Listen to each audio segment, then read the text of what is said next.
اردو میں ترجمہ لکھا جائے، اور ظاہر ہے کیونکہ انہوں نے خود لکھا نا تو یہ ترجمہ نہیں، تو اس لیے اس کتاب کو پڑھتے ہوئے آپ کو اتنا زیادہ لطف آتا ہے کہ یہ باقاعدہ طور پر یعنی یوں سمجھ لیں کہ دوبارہ یہ اردو زبان کے اندر جو ہے وہ لکھی گئی ہے۔ اس کتاب کے پس منظر کے بعد میں سب سے پہلے اس کے پہلے صفحے سے ہی جو ہے وہ اپنی آج کی جو ہے وہ جو درس ہے، جو آج ہماری اس سلسلے کی آخری کلاس ہے، انہی الفاظ سے شروع کرتی ہوں، اور جو ہیڈنگ ہے وہ ہے عرب، محل وقوع اور قومیں، سیرت نبی صلی اللہ علیہ وسلم در حقیقت اس پیغام ربانی کے عملی پرتوں سے عبارت ہے جسے رسول اللہ صلی اللہ علیہ وسلم نے انسانی جمعیت کے سامنے پیش کیا تھا، اور جس کے ذریعے انسان کو تاریکیوں سے نکال کر روشنی میں، آپ سب کو یاد رہے قرآن کہتے ہیں من الظلمات الی النور، کہ اندھیروں سے نکال کر، تاریکیوں سے نکال کر نور کی طرف اور روشنی کی طرف، اور بندوں کی بندگی سے نکال کر خدا کی بندگی میں داخل کر دیا۔ دراصل تمام انبیاء کرام کا مشن کیا تھا کہ لوگوں کو لوگوں کی بندگی سے نکال کر یہ بت پرستی سے، شرک سے، کہ جو اللہ کے ساتھ کسی کو بھی کسی بھی لحاظ میں کسی بھی طریقے سے شریک کیا جائے، کہ لوگوں کو لوگوں کی بندگی سے نکال کر اللہ کی بندگی میں داخل کر دیا جائے۔ اگر ہم یہ دو چیزیں جو کہ مصنف نے اس کتاب کے سب سے پہلے صفحے پر رقم کی ہیں، کہ یہ در حقیقت نبی صلی اللہ علیہ وسلم کی زندگی کا پیغام کیا ہے، من الظلمات الی النور، اندھیروں سے، تاریکیوں سے روشنی کی طرف، اور تمام بتوں کو کاٹ کر اور توڑ کر صرف اور صرف ایک واحد یکتا منفرد رب کی عبادت کے لیے، عبادت میں داخل کر لینا اور اس عبادت کے لیے تیار کر لینا۔ اس کے لیے یہ جملہ یاد رکھیں، قولوا لا الہ الا اللہ تفلحوا، اور تم کہو کہ اللہ صرف اور صرف ایک ہے، تم فلاح پا جاؤ۔ یہ فلاح کا پیغام تھا، یہ انقلاب کا پیغام تھا، یہ ایک ایسی تعمیری دعوت تھی جو پوری انسانی جمعیت کے سامنے پیش کی گئی، کہ وہ اپنی ساری بندشوں کو توڑ کر، ساری زنجیروں کو کاٹ کر، صرف اور صرف نہ وَاعْتَصِمُوا بِحَبْلِ اللَّهِ، صرف اور صرف ایک اللہ کی رسی کے ساتھ جڑ جائیں۔ ہم سب کو یہ معلوم ہے کہ یہ پیغام، یہ رسول اللہ صلی اللہ علیہ وسلم کی ذات عرب سے تعلق رکھتی ہے براہ راست۔ علماء کرام کا یہ کہنا ہے کہ نبی صلی اللہ علیہ وسلم کی براہ راست نبوت اہل عرب کے لیے، ٹھیک ہے۔ اور میں آپ سب سے التماس کرتی ہوں کہ پلیز اپنے فون جو ہے نا وہ ان کی جو ہے نا وہ جو رنگ ٹون ہے نا اس کو بند کر دیجیے۔ اگر آپ کو ضرورت ہے، آپ یقیناً کسی سے بات کرنا ہے آپ بات کر سکتے ہیں، لیکن آپ اس کو سب لوگ جو ہے نا وہ چیک کر لیں، میں بھی چیک کر لیتی ہوں، آپ سب بھی چیک کر لیں، تاکہ یہ کہ وہ بند رہے، اور اگر آپ نے بات کرنی ہو تو پھر آپ پیچھے جا کر بات کر سکتے ہیں۔ تو یہ کہ نبی صلی اللہ علیہ وسلم کی براہ راست نبوت اہل عرب کے لیے،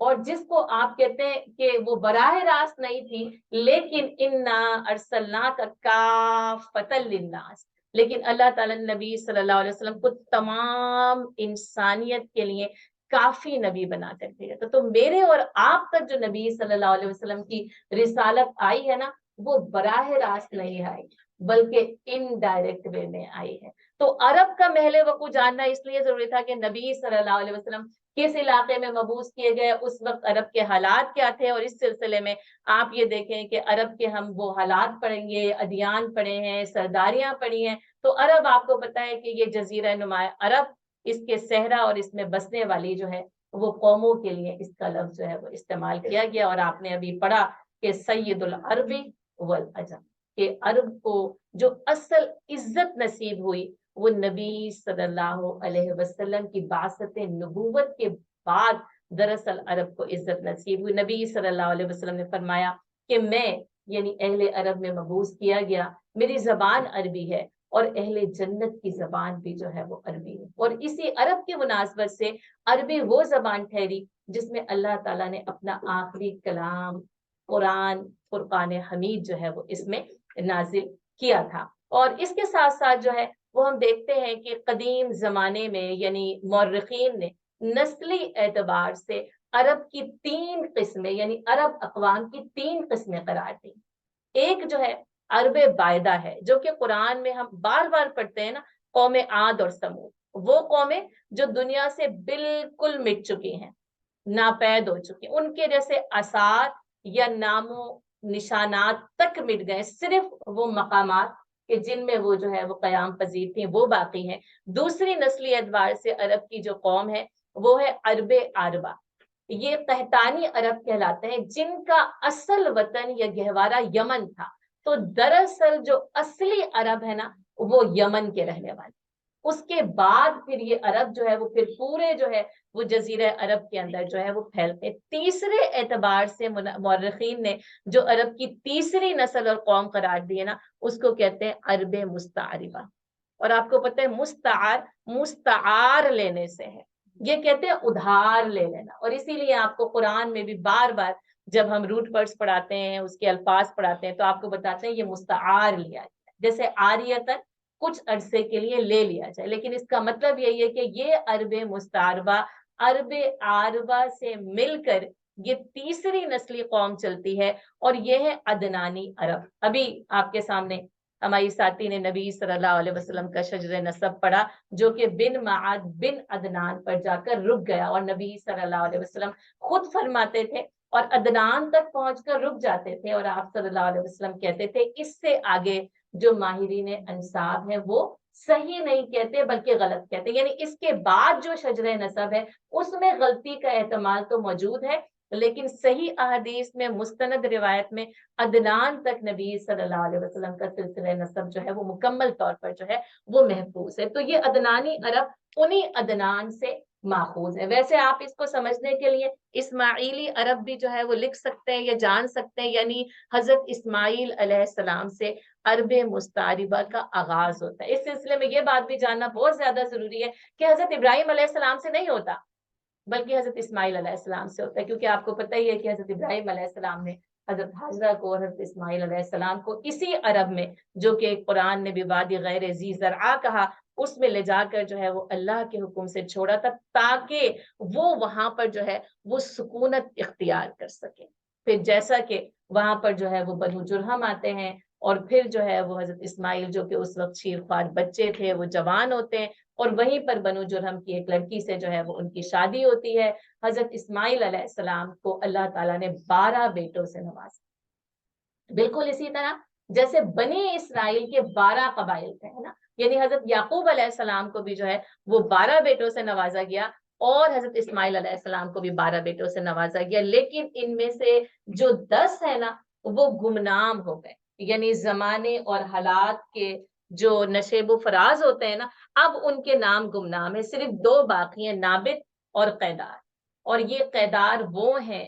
جن کی نسل میں نبی صلی اللہ علیہ وسلم جو ہے وہ مبعوث کیے گئے ہیں، اور نبی صلی اللہ علیہ وسلم کا شجر نسب جو ہے وہ آپ کے سامنے بیان بھی کر دیا گیا، آپ کی سلائیڈ پر جو ہے وہ ہمارے سامنے جو ہے وہ نظر بھی آتا ہے۔ اسی طرح آپ یہ دیکھیں یہ وہ ماحول تھا جس میں حضرت اسماعیل علیہ السلام موجود تھے۔ اسی طرح یہ پورا کا پورا جو عرب اور ان کے جو قبائل تھے نا، عرب میں قبائلی نظام قائم تھا، یاد رہے، یعنی قبائلی نظام، ایک اس کا سردار ہوتا تھا، پورا قبیلہ، ایک حکومت ہوتا تھا، ایک شہر ہوتا تھا، ایک اسٹیٹ ہوتا تھا، اور اس قبائلی حمیت اور عصبیت کو قرآن نے حمیت الجاہلیہ کے نام سے بھی پکارا ہے، کہ وہ اپنے قبائل کو جو ہے وہ یعنی ہر رطب و یابس میں، ہر صحیح اور غلط میں وہ پورے کے پورے جو ہے نا وہ اپنے قبائل کو اتنا زیادہ سپورٹ کرتے تھے نا۔ اسی لیے ہم دیکھیں گے کہ بعثت نبوت کے بعد جو سپورٹیو سسٹم ہے نا، وہ جو قبائلی نظام کا حصہ تھا، وہ پھر ہمیں امت مسلمہ میں وہ سپورٹیو سسٹم جو ہے وہ مجھے اور آپ کو نظر آتا ہے۔ اس کتاب کی بہت ساری جو ہے وہ خاصیات ہیں، لیکن اس کے ساتھ ساتھ نا جیسے انہوں نے سارے چیزوں کو نقل کیا، اور اس کے ساتھ ساتھ جو ہے وہ دور جاہلیت میں جو ان کے پاس ظاہر ہے کہ شرک اور بت پرستی کا جو ہے وہ ایک دین تھا، گو کہ وہ اپنے آپ کو دین ابراہیم کا پیروکار کہتے تھے، لیکن آپ کو پتہ ہے کہ خانہ کعبہ میں 360 جو ہے وہ بت رکھے ہوئے تھے۔ عمر بن لوہے یہ قریش کا ایک شخص تھا جو کہ شام سے ایک بت ہبل نامی لے کر آیا تھا، جو کہ اس نے لا کر خانہ کعبہ میں نصب کیا، اور اس کے بعد جو ہے نا ان جو کہ عرب تھے ان میں بت پرستی کا آغاز ہو گیا. اس سے پہلے جو ہے وہ عرب بت پرستی کا شکار نہیں تھے, اور یہاں تک کہ ہر گھر میں بتوں کی بھرمار ہو گئی, اور یہاں تک کہ انہوں نے ہر دن کا ایک بت مقرر کر لیا. یعنی خانہ کعبہ میں 360 بت تھے جو کہ یعنی کہ نظر آتے ہیں آپ کو کہ ہر دن کا ایک بت جو ہے وہ انہوں نے مقرر کیا ہوتا ہے. لیکن اس کے ساتھ ساتھ نا اس کتاب کی ایک خاصیت میں یہ بات بھی ہے کہ انہوں نے نا جیسے کہ جو مشرکین مکہ تھے یا جو اہل عرب تھے نا, ان کی اچھی صفات, جو اخلاقی صفات انہوں نے لکھی ہے نا, اور اس میں انہوں نے سب سے پہلے جو صفت لکھی ہے نا وہ کیا ہے, سخاوت ہے, کرم, جود و سخا, کہ وہ بہت زیادہ جو ہے نا وہ سخی تھے, وہ بہت زیادہ جو ہے وہ نوازا کرتے تھے. اور آپ دیکھیں کہ اللہ تعالیٰ کو یہ صفت پسند ہے, کیوں لکھی گئی ہے اور کیوں جاننا ضروری, تاکہ پتا چلے کہ نبی صلی اللہ علیہ وسلم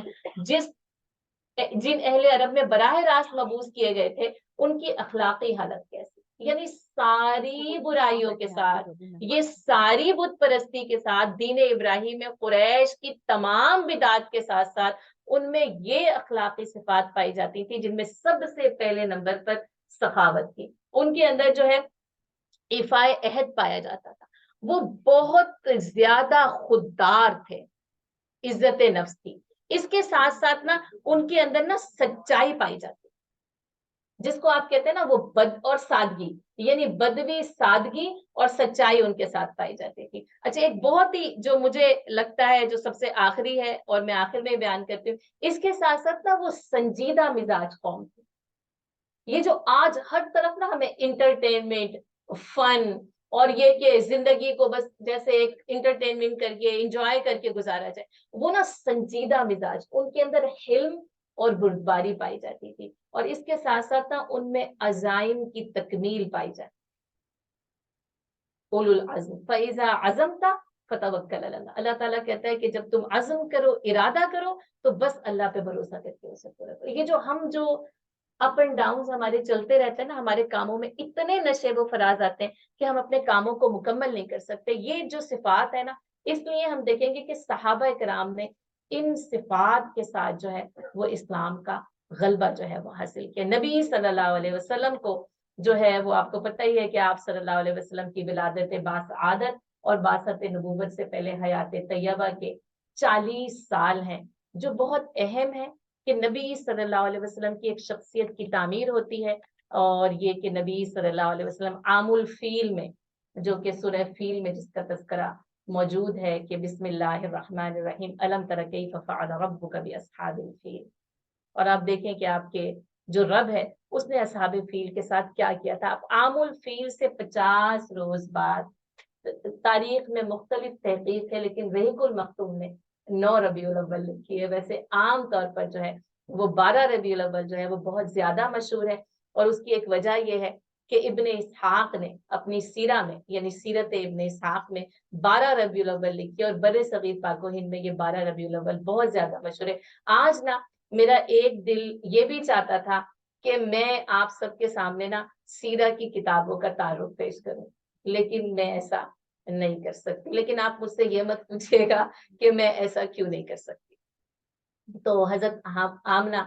آپ کو پتہ ہی ہے کہ ان کے ہاں نبی صلی اللہ علیہ وسلم کی ولادت ہوتی ہے. ہوئی پہلوئے آمنہ سے ہویدا, دعائے خلیل اور نوید مسیحا. نبی صلی اللہ علیہ وسلم نے خود فرمایا انا دعوت ابی ابراہیم, میں اپنے باپ ابراہیم کی دعا کا نتیجہ. وہ دعا جو حضرت ابراہیم علیہ السلام نے جب حضرت ہاجرہ اور اسماعیل علیہ السلام کو بھی وادی غیر ذی زرع میں چھوڑا تھا, تو اس وقت اللہ تعالیٰ سے دعا کی تھی ربنا وابعث فیہم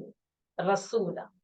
اے اللہ تو ان کے اندر نا ایک ایسا رسول بھیج دے جو یتلو علیہم آیات, جو انہیں تیری آیات کو پڑھ کر سناتے ہے نا, اور وَيُعَلِّمُهُمُ الْكِتَابَ وَالْحِكْمَةَ, اور انہیں کتاب اور حکمت کی تعلیم دیتے, وَيُزَكِّيهِمْ, اور ان کا تزکیہ کرتے. یہ 4 مقاصد بعثت محمد صلی اللہ علیہ وسلم ہے, جن کی دعا حضرت ابراہیم علیہ السلام نے, یعنی نبی صلی اللہ علیہ وسلم کی بعثت سے کوئی تقریباً جو ہے وہ 3000 سال پہلے. آپ سوچیں دعائیں قبول ہوتی ہیں چاہے ان کے اندر 1000 سال کا بھی فاصلہ ہو.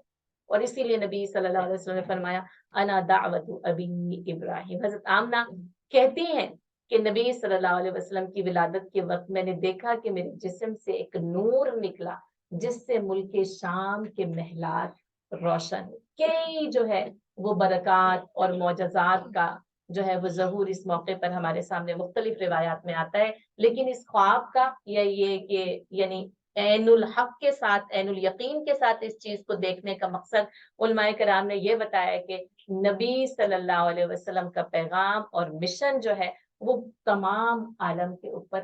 غالب ہو کر رہے گا. لکھا ہے کہ فارس کا آتش کدا بجھ گیا, بحیرہ ساوا خشک ہو گیا. گویا کہ نبی صلی اللہ علیہ وسلم کی ولادت نے نا یہ سارے جو ازم یا ادیان یا مذاہب جو نظام اس وقت جو ہے نا قیصر و کسریٰ کے ساتھ جو ہے نا وہ کہا جاتا ہے کہ وہ 14 کنگورے جو تھے نا ایوان کسریٰ کے وہ بھی منہدم ہو گئے. یعنی قدرت نے اسی وقت ایک ایسا زلزلہ ان ایوانوں میں پیدا کیا تھا کہ بس اب جو ہے وہ نبی صلی اللہ علیہ وسلم کی جو ہے وہ آمد ہو گئی. باسط کا وقت قریب ہے اور تمہارے یہ سارے کے سارے ادیان اور مذاہب, تمہاری طاقتیں, تمہاری قوتیں, تمہارا باطل نظام جو ہے وہ پامال ہونے والا ہے, پاش ہونے والا ہے. کیونکہ اللہ تعالیٰ نے نبی صلی اللہ علیہ وسلم کو مبعوث کیا تھا هو الذی ارسل رسولہ بالہدی ودین الحق لیظہرہ علی الدین کلہ. اور وہی ہے وہ ذات جس نے اپنے رسول کو اس لیے بھیجا ہدایت اور دین حق دے کے کہ انہیں تمام ادیان کے اوپر غالب کرتے ہے نا. یہ غلبہ تو فتح مکہ کے بعد پیش آنا تھا, لیکن آپ دیکھیں اس کی بشارت اور اس کا اظہار اور اس کے آثار نبی صلی اللہ علیہ وسلم کی ولادت کے ساتھ جو ہے شروع ہو جاتے ہیں. ہمیں پتہ ہے آپ صلی اللہ علیہ وسلم حالت یتیمی میں پیدا ہوئے. آپ صلی اللہ علیہ وسلم 6 سال کے تھے کہ والدہ جو ہے وہ دنیا سے رخصت ہو گئی. آپ 8 سال کے تھے کہ آپ کے دادا جو ہے وہ عبد المطلب بھی وفات پا گئے. اور اس کے بعد ابو طالب نے نبی صلی اللہ علیہ وسلم کی کفالت کا بیڑا اٹھایا. کفالت, حمایت, حفاظت, کون سا حق ہے جو ابو طالب نے نبی صلی اللہ علیہ وسلم کے ساتھ جو ہے وہ ادا نہیں کیا. واقعتاً یعنی آپ یہ کہہ سکتے ہیں کہ چچا ہو تو ایسا ہو, بس یہ چچا اور بھتیجے کا تعلق تھا. اور آپ یہ دیکھیں ایمان نہیں لے کر آتے وہ رسول اللہ صلی اللہ علیہ وسلم. ایسی حفاظت کی ہے کہ پورے قریش سے تمام طاقتوں سے نبی صلی اللہ علیہ وسلم کو بچایا, لیکن بس وہ ایمان نہیں لے کر. لیکن ان کی اہلیہ فاطمہ بنت اسد وہ سابقون الاولون میں شامل ہیں, اور وہ نبی صلی اللہ علیہ وسلم کے اس پیغام کے کچھ مختلف روایات میں ہمیں مختلف دن ملتے ہیں, لیکن پہلے ہی سال ایمان لے آتے ہیں, یا تو پہلے ہی ہفتے یا پہلے ہی مہینے, یا آپ روایتوں کا اختلاف دیکھیں تو بس اتنا ضرور کہا جا سکتا ہے کہ پہلے ہی سال ایمان لے کر آ جاتی. اور ایمان لانے سے پہلے بھی انہوں نے نبی صلی اللہ علیہ وسلم کی حفاظت, انتظام, تربیت اور پرورش میں نا انتہا کر دی. روایات میں آتا ہے کہ وہ اپنے بچوں کو بعد میں کھانا دیتی تھی, نبی صلی اللہ علیہ وسلم کو پہلے کھانا کھلاتی تھی, بلکہ وہ یہ کہا کرتی تھی کہ میرے گھر کے رزق میں یا میرے گھر کی چیزوں میں, یہ کاموں میں برکت جو ہے وہ محمد بن عبداللہ صلی اللہ علیہ وسلم کی وجہ سے ہوتی ہے. اور پھر یہ کہ وہ پھر ساری زندگی ابو طالب کی حفاظت میں نبی صلی اللہ علیہ وسلم گزرتے ہیں. اور اس کے ساتھ ساتھ نبی صلی اللہ علیہ وسلم کی جوانی ہے, حرب فجار ہے, حلف الفضول ہے, جو کہ خاص طور پر نبی صلی اللہ علیہ وسلم کے حوالے سے ہمیں ملتا ہے. حجر اسود کا تنازع جو ہے وہ اس میں بہت زیادہ, کہ جس سے آپ صلی اللہ علیہ وسلم کی وہ جو جس کو آپ کہتے ہیں نا لیڈرشپ کوالٹی, جو آپ کی قابلیت تھی اور صلاحیت تھی کہ آپ کو تمام بنی نوع انسان کا قائد اور رہنما بننا تھا. اور ہم سب کو پتا ہے کہ حجر اسود کا تنازع آپ صلی اللہ علیہ وسلم نے کیسے حل کیا تھا. کیا آپ میں سے کوئی ہے جس کو نہیں معلوم؟ جبکہ وہ لڑائی ہونے والی تھی, جبکہ جو ہے وہ خونریزی ہونے والی تھی, جبکہ ایک دوسرے کے گلے جو ہے وہ کاٹے جانے والے تھے, اور انہوں نے خود ہی یہ فیصلہ کیا کہ کل جو سب سے پہلے خانہ کعبہ میں داخل ہوگا تو ہم جو ہے وہ اسی کو حکم مان لیں گے. اور آپ کو پتہ ہے خانہ کعبہ کی تعمیر ہو رہی تھی, اور آپ دیکھیں قریش نے کہا کہ ہم حلال مال سے اس کی تعمیر کریں گے, ہے نا. جب رقم کم پڑ گئی تو حتیم کا حصہ اسی لیے بلڈ اپ نہیں ہو سکا کہ انہوں نے کہا تھا حلال مال سے اس کی تعمیر کریں. یعنی آپ دیکھیں وہ دین ابراہیمی کی بدعت پڑھ لیں، شرک پڑھ لیں، 360 بت دیکھ لیں، اس کے باوجود انہوں نے کیا عزم کیا تھا؟ یہ جو عزائم کی تکمیل ہم نے پڑھی کہ ہم اس کی حلال مال سے تعمیر کریں گے، اور جب نہیں تھا تو انہوں نے حرام مال کو اس کی تعمیر کے لیے استعمال نہیں کیا، ہے نا. اور پھر کہا کل جو آئے گا ہم اسے حکم مانیں گے. اور جب نبی صلی اللہ علیہ وسلم سب سے پہلے خانہ کعبہ میں داخل ہوئے تو وہ پکار پڑے ردینا محمد الصادق والامین. یہ محمد ہیں، ہم ان سے راضی ہیں کیونکہ یہ صادق اور امین ہے. اور آپ صلی اللہ علیہ وسلم نے حل پیش کیا تھا کہ ایک چادر بچھائی جائے، حجر اسود اس کے اوپر رکھا جائے، اور تمام قبیلے کے جو ہے وہ سردار اس کو مل کر اٹھا لیں. اور نبی صلی اللہ علیہ وسلم نے اپنے ہاتھوں سے اسے خانہ کعبہ کی جو ہے جو دیوار ہے اس کے اندر نصب کیا تھا. جنت سے آیا ہوا پتھر ہے اور جس کو نبی صلی اللہ علیہ وسلم نے چوما، اور اسی لیے میں اور آپ جو ہے وہ اس کا بوسہ لیتے ہیں، اور اسی سے جو ہے وہ ہمارے عمرے کے جو طواف ہے اس کا آغاز بھی ہوتا ہے اور اس کا اختتام بھی جو ہے وہ وہیں پر ہوتا ہے. آپ صلی اللہ علیہ وسلم کی حضرت خدیجہ رضی اللہ تعالیٰ عنہ سے شادی ہوتی ہے، اور حضرت خدیجہ رضی اللہ تعالیٰ عنہ کی صفات بھی جو ہے وہ کیا بیان کی جائیں کہ وہ یعنی اسلام لانے سے پہلے قریش میں طاہرہ کے لقب سے ممتاز تھی. یعنی وہ اتنی پاکیزہ تھیں، وہ اتنی پاکیزہ سیرت تھی جن کی وجہ سے جو ہے وہ ان کو طاہرہ کہا جاتا ہے. مکے کی امیر ترین عورت یا امیر ترین عورتوں میں ان کا شمار ہوتا تھا. اور پھر اس کے ساتھ ساتھ جو ہے وہ دن آتا ہے، وہ 40واں سال آتا ہے جس میں نبی صلی اللہ علیہ وسلم کو غار حرا کے اندر جو ہے وہ نبوت سے سرفراز کیا جاتا ہے. اور حضرت جبرائیل علیہ السلام سورہ علق کی ابتدائی 5 آیات کی وحی نبی صلی اللہ علیہ وسلم کے لیے لے کر آتے ہیں. بسم اللہ الرحمن الرحیم. اقرأ بسم ربک الذی خلق خلق الانسان من علق اقرأ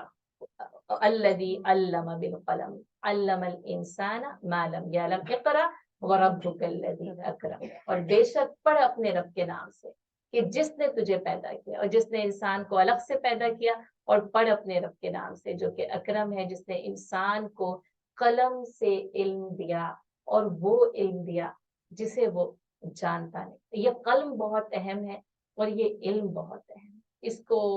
یعنی حقیر نہ جانا جائے. یہ علم ہے جو جنت کے راستوں کا نشان ہے. اور نبی صلی اللہ علیہ وسلم کو صرف یعنی علم نہیں بلکہ العلم دے کر بھیجا گیا تھا، ہے نا. اور جس نے یعنی نبی صلی اللہ علیہ وسلم کو بھی، اور جبکہ آپ صلی اللہ علیہ وسلم امی تھے، جبکہ آپ صلی اللہ علیہ وسلم کہہ رہے تھے ما انا بقاری ما انا بقاری ما انا بقاری، اور لیکن اس کے باوجود یعنی العلم اور علوم کا خزانہ نبی صلی اللہ علیہ وسلم کو دیا گیا. اور وہ خزانہ نبی صلی اللہ علیہ وسلم کے قلب مبارک سے صحابہ کرام کے سینوں میں منتقل ہوا، اور ان کی زبانوں سے اور ان کے علامہ بالقلم کے ذریعے مجھ تک اور آپ تک جو ہے وہ پہنچا ہے. اتر کر حرا سے سوئے قوم آیا اور ایک نسخہ کیمیا ساتھ لایا. مسے خام کو جس نے کندن بنایا، عرب جس پہ قرنوں سے تھا جو چایا، پلٹ دی بس ایک آن میں اس کی کایا. رہا ڈرنا بیڑے کو موجے بلا کا، ادھر سے ادھر پھر گیا رخ ہوا کا. یہ جو دعوت تھی، یہ جو کلام تھا، یہ جو علم تھا نا، یہ تعمیری تھا، انقلابی تھا، مقصدیت کے ساتھ تھا. آپ صلی اللہ علیہ وسلم کی دعوت، اس کے بارے میں کتابیں لکھی گئی ہیں اور یعنی سالوں صرف کیے جا سکتے ہیں، لیکن اگر آپ ایک جملے میں کہیں تو وہ انقلابی دعوت، جو کہ ہدایت کی دعوت، جو کہ من الظلمات الی النور کی دعوت، کہ اندھیروں اور تاریکیوں سے نکل کر